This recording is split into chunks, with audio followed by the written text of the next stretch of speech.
सही हम विपत्तिया विपत्तिया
कलाकारों को मेरी ओर से ये पूर्वी पे 500 रुपया और हमारे साउंड इंजीनियर भाई मनोज जी आप मेरे साथ इतनी गारंटी है कि जितना पैसा हम कलाकार को देंगे, क्योंकि साउंड जो है वो कलाकारों की आत्मा है। साउंड नहीं रहेगा तो कितना भी कलाकार क्यों नहीं आ जाए वो असफल हो जाएंगे। कोई भी आदमी आइए और ये 500 रुपया कलाकारों की तरफ से। और आदित्य जी को कहेंगे पूर्वी की जो पहचान है आलाप, उसको आप खड़ा करें गावने में।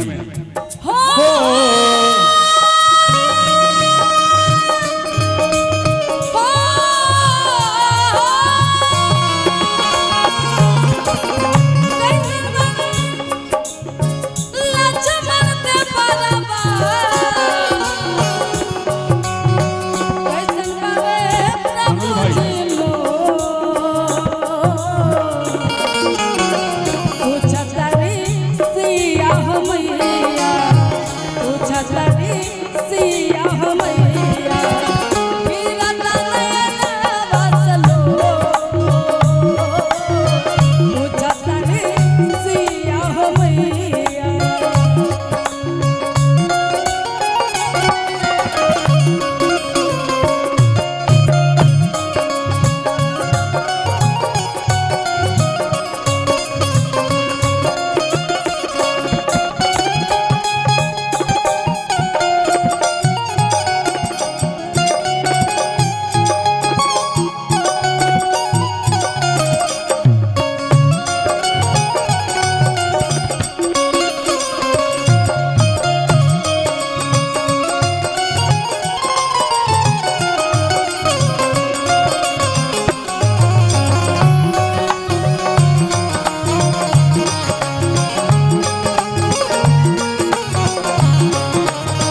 इस भजन में ही बोल रहे हैं, सब लोग सुन रहे हैं, सब लोग देख रहे हैं, सब लोग रिकॉर्ड भी कर रहे हैं। मनोज सर का बहुत बड़ा देन है। मनोज सर मुझे संगीत सिखाए हैं। बहुत हम उस टाइम में छोटे थे और बाबा के दरबार में मैं 7 साल से यहाँ आ रही हूँ। बहुत अच्छा लगता है यहाँ पर आकर मुझे, और सब लोग के भजन से सेवा करें चाहे ऐसे सेवा करें तो बहुत अच्छा लगता है। हम चाहेंगे मनोज सर आप कुछ बोलेंगे तो अच्छा लगेगा।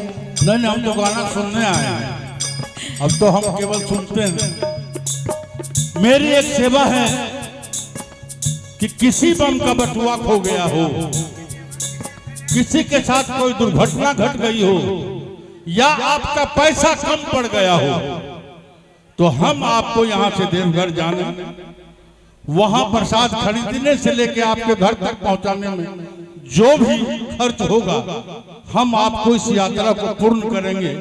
हम यही सेवा लेके चलते हैं। श्री राम संघ का मैं आजीवन सदस्य हूँ। यहाँ जो सेवा हम दे पाते हैं अपने शिविर में, चाय नाश्ता खाना वो तो देते ही हैं। चूंकि इसके हम सदस्य हैं तो इनके नाते हम सुल्तानगंज से देवघर तक हर एक जगह अपने आदमी को बैठाए हुए हैं और बमों की सेवा में लगाए हुए हैं। एक बार दोनों हाथ उठा के 36 साल बम हम भी कमर ढोए हैं। एहसास है कि किसी का कुछ चोरी हो जाता है तो आप चिंता नहीं कीजिएगा। बाबा के दरबार में ऐसे भी भक्त भटकते हैं जो केवल हम भगवान को नहीं देखते। मेरे भगवान आप हैं, आपका जल चढ़ गया तो हम बहुत खुश होते हैं। उम्र मेरी काफी है, 70 बरस उम्र है, अब गाने के लिए भी लायक नहीं हूँ, तो ये केवल सेवा करते हैं, कलाकारों का सेवा करते हैं। पूरे रास्ते में जितने कलाकार हैं, और अगर सच्चे मन के भक्त हैं और आप चाहते हैं कि आपका जल बाबा को जल्द से जल्द चढ़ जाए, तो मैं यहाँ बैठा हुआ हूँ। देखते हैं कि कितने भोले के सच्चे भक्त हैं। कुछ नहीं, मात्र 10 रुपया कलाकार के लिए रख के जाइए। हम मांग रहे हैं, हम आपके लिए 1000, 2000, 10,000 जो कहिएगा लुटा देंगे। अगर भक्त हैं तो इनको, जो कलाकार आपका सेवा कर रहा है भजन से, उनको जरूर दे के जाइएगा। और ये प्रभु श्री राम का दरबार है, यहाँ कभी घटेगा नहीं। तो लीजिए आदित्य जी से गाना का आनंद लीजिए।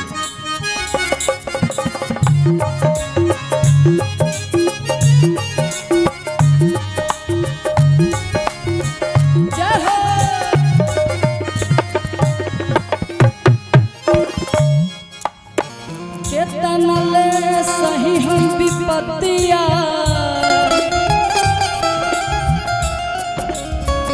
विपत्तिया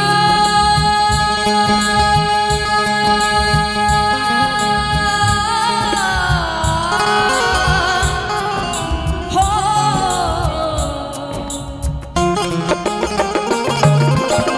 कितने सही हम विपत्तिया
बताओ तरीका बेरी बेरी रावण आई के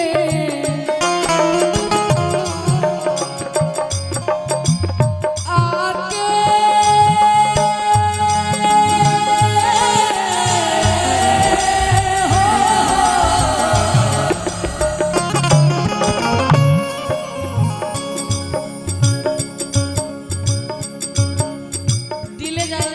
हेलो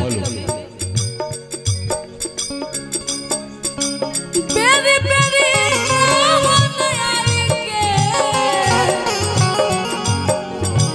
बोलला बोलिया कुबो बेरी बेरी ओ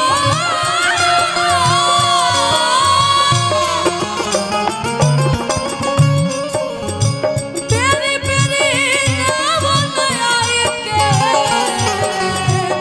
बोलला बोलिया कुबो रावण के पुलिस हमके रावण के पुलिस हमके धर के कर जावा रावण के पुलिस हमके धर के कर जावा पूछा तनी सिया भैया वीरा तनया वासलो पूछा तनी सिया भैया वीरा तनया वासलो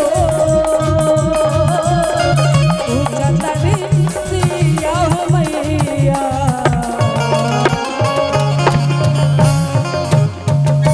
बोल सच्चे दरबार की एक बार